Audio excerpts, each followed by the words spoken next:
Bitcoin developer Marco Falke is transitioning away from his role as one of 5 official Bitcoin Core maintainers, a role he's had since 2016. Falke announcing on Twitter on Tuesday, "I remain passionate about open source and Bitcoin, and I am positive about the future. However, being a maintainer is no longer a good fit for me personally." Falke's contributions merged more changes into the Bitcoin Core code than anyone. All right, joining us now with more is Alex Gladstein. He's the Chief Strategy Officer at the Human Rights Foundation. Alex, thanks for joining us this afternoon. So just want to get your, first of all, reaction to Marco Falke leaving the Bitcoin Core team. Well, just first extending enormous gratitude to Marco. His contributions have made Bitcoin a better money for the world. So thank you, Marco. I think people should understand that being a core maintainer is a pretty thankless job. There's all kinds of news about Bitcoin's price and what's happening in the Bitcoin ecosystem, but the people who actually do a lot of the core work, the yeoman's work, often go uncelebrated. So it can be a thankless job. It can be very intense. And it's, probably not something that anyone's going to do for more than a stint, and I think it's healthy that new people come in. It's wonderful to see more people coming in as maintainers, and I think you're going to see that over the coming years. For Marco, it seems that this didn't relate to funding or to his passion for Bitcoin. He just wants to do something else. So I think that should be respected, and we should be just very grateful for him. There's so many more Bitcoin developers coming into the mix who are going to be very eager to do the kind of work that Marco was doing. And they're increasingly coming from all over the world, even from Latin America, Africa, the Middle East, etc., which is something I'm very excited about. You mentioned it can be a thankless job. I would also think it could be a stressful job, especially for some folks in the past. So a UK court of appeal ruled earlier this month that a claim by Craig Wright's Tulip Trading have a claim against 16 Bitcoin developers, and that should go to trial in London. It is tough to be a developer. Well, I think this is why we want to support more pseudonymous developers, so that public identity is not known. I think that's very important. There's going to be a lot of different attacks against people who are creating money that separates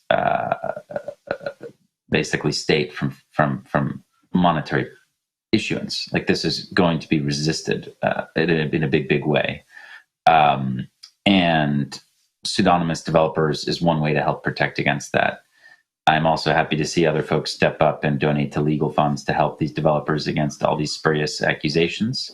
But ultimately, I think developers really enjoy working on Bitcoin.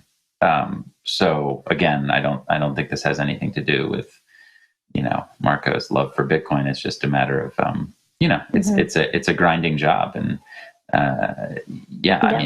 it's not that he's the sole person. There's a team, there's several people, and he's part of a scientific community, right? But yeah, there can be a lot of pressure there. But look, 10, 20 years from now, these accusations and the legal stuff, we'll be on to new things. So looking forward to putting that in the rear view for sure. But it hasn't stopped Bitcoin, and it won't stop developers like Marco. There's so many more of them coming into the scene. So Falca accepted grants. The latest grants came from OKCoin and Paradigm. The Human Rights Foundation also has a Bitcoin development fund. What is the latest on that in terms of your latest grants? Sure. Well, we do quarterly grants aligned with our mission, which is to promote and protect human rights under authoritarian societies around the world. So we're happy to give out gifts to communities, to educators, to resistance movements, and to software developers who are helping make Bitcoin a better tool for human rights, to educate more people about Bitcoin. We've been doing this for 3 years, started in 2020. We've given out more than $2.2 million of Bitcoin and USD to more than 70 projects and individuals. This latest grant was about 20 Bitcoin, or approximately 2 billion Satoshis. which was split up among 10 groups, including, for example, the Africa Bitcoin Conference coming up in December in Accra, which is an amazing event. Would recommend people go to that. Kala, which is a fellowship program that helps train African developers to contribute to Bitcoin. So some of those folks are going to go and contribute to open source Bitcoin and follow careers that are similar to Marco's. Others are going to work for companies in the Bitcoin space. The Kala Fellowship so far has a 100% hit rate on placing its graduates with jobs, which is awesome. So we're happy to see that.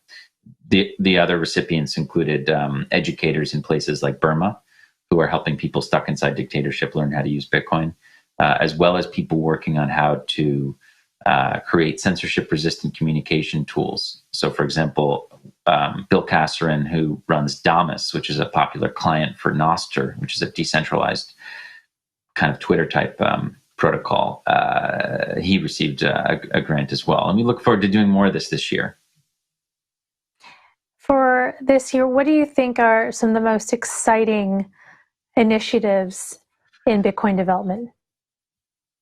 Well, I think that we made a contribution to someone working on Stratum V2 here in this grant round, and I think that that's going to be big. There's a lot of centralization in mining pools. There's big corporations that have at times 30, 40 plus % of the hash rate, and that's, I don't want to sound alarmist, but it's not great for Bitcoin, right? At the moment, because those pools can choose the blocks, they can choose the transactions to work on. Now, when you have something like Stratum V2, if that can be popularized and adopted and built out, it means that the individual miners can choose the transactions, and this kind of removes that risk of pool censorship, which is pretty big, and that would be huge. So we're happy to contribute to that. That's a big one for this year. Another one would be like communications protocols that are Bitcoin native. So Nostr is just the amount of energy and excitement in that community is really big right now. I mean, just to be a TLDR here, it's basically like a decentralized Twitter type system that does not rely on a central server or company. People run their own what are called relays, and when you sign up as a client, you choose your relays that you want to follow. It is much better than Mastodon as like an alternative, in my opinion, and people should check it out.